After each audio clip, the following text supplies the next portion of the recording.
Drop everything and watch this lesson now.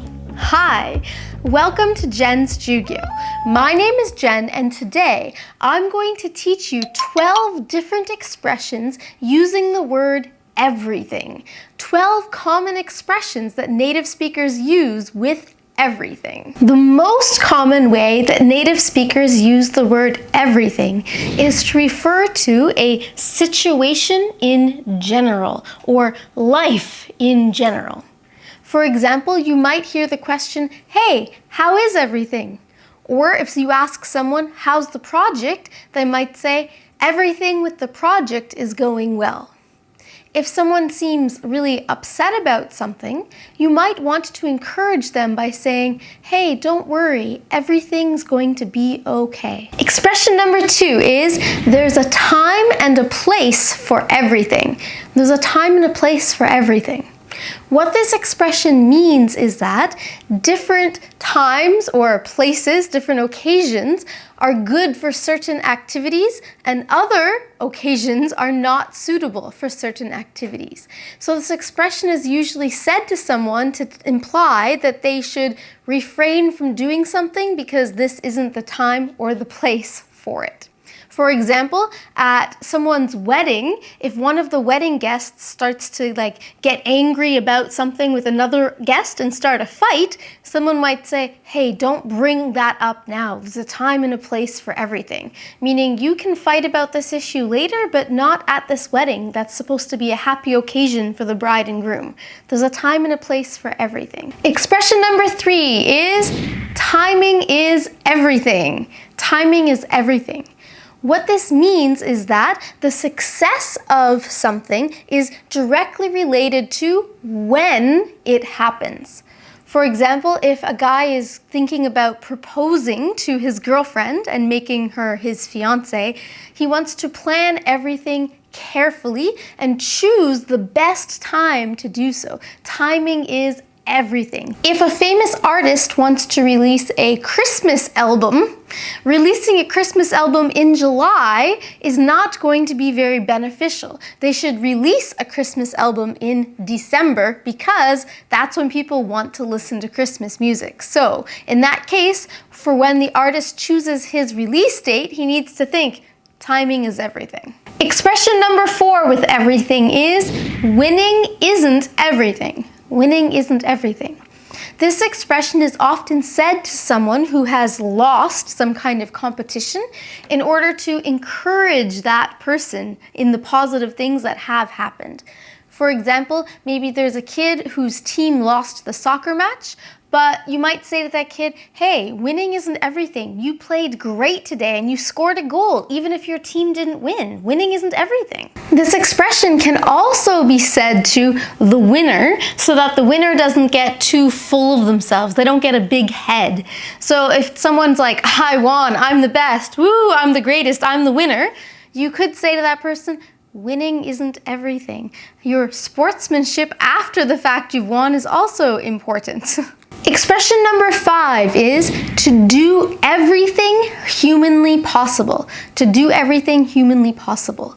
What this means is that someone is putting in a lot of effort and they're doing everything that a human is realistically able to do. They're doing the most and the best that they can do.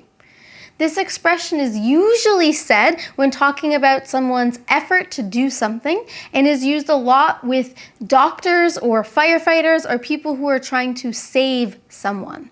For example, the doctors did everything humanly possible to save the little boy, but he still succumbed to his illness. The firefighter did everything humanly possible to save the young child. Expression number 6 is everything under the sun. Everything under the sun.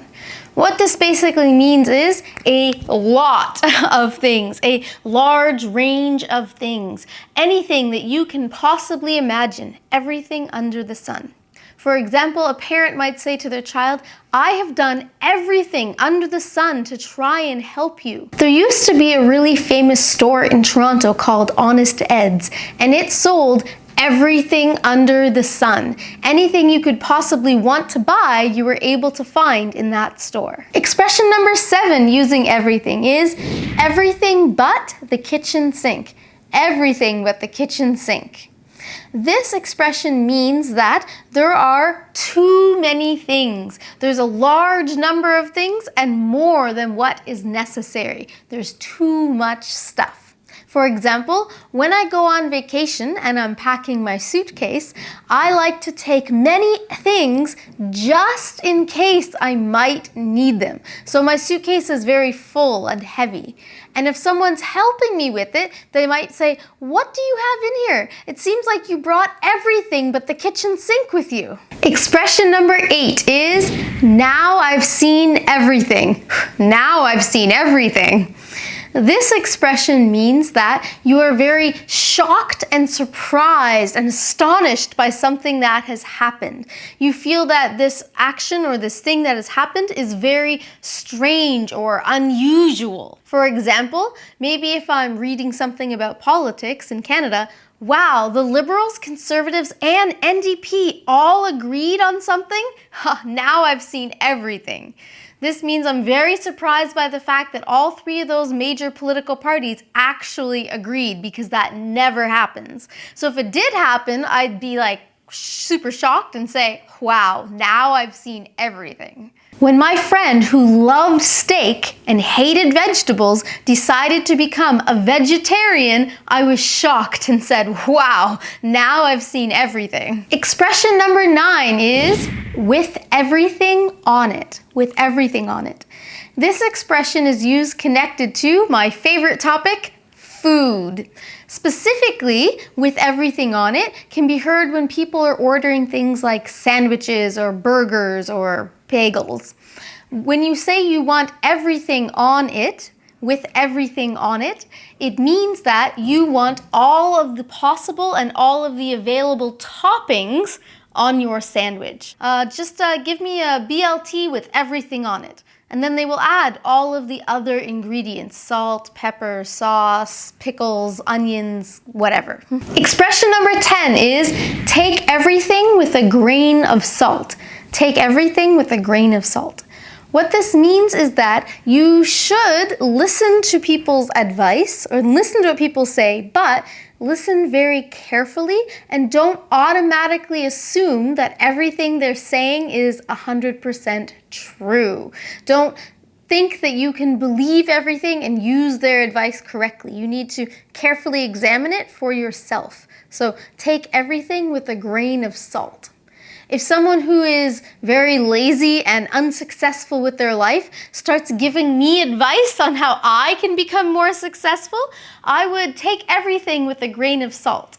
Meaning I'd listen to their advice, but I wouldn't put all of my faith in it based on where they are coming from and where I am in my life. So I will take everything with a grain of salt. If you're talking with someone who's economical with the truth, it's a good idea to take everything with a grain of salt. Take everything with a grain of salt is an excellent proverb, an excellent piece of advice in English. If you'd like to learn some more useful English proverbs, please check out a video I've made about proverbs over here. Expression number 11 is hold everything, hold everything. This means you want everyone to immediately stop what they are doing. For example, I like acting, and if I'm acting in a play and the director's trying to fix something in one of the scenes, she might say, hold everything. We need to go over that again and fix this part. It's not working for me. Hold everything. If I'm hanging out with some of my friends and I suddenly realize that I don't have my wallet, I might yell to my friends, hold everything. I've lost my wallet. Help me look for it. Hold everything. Expression number 12 is drop everything. To drop everything means to stop what you're doing immediately in order to do something else. So stop your current activity and do a different activity.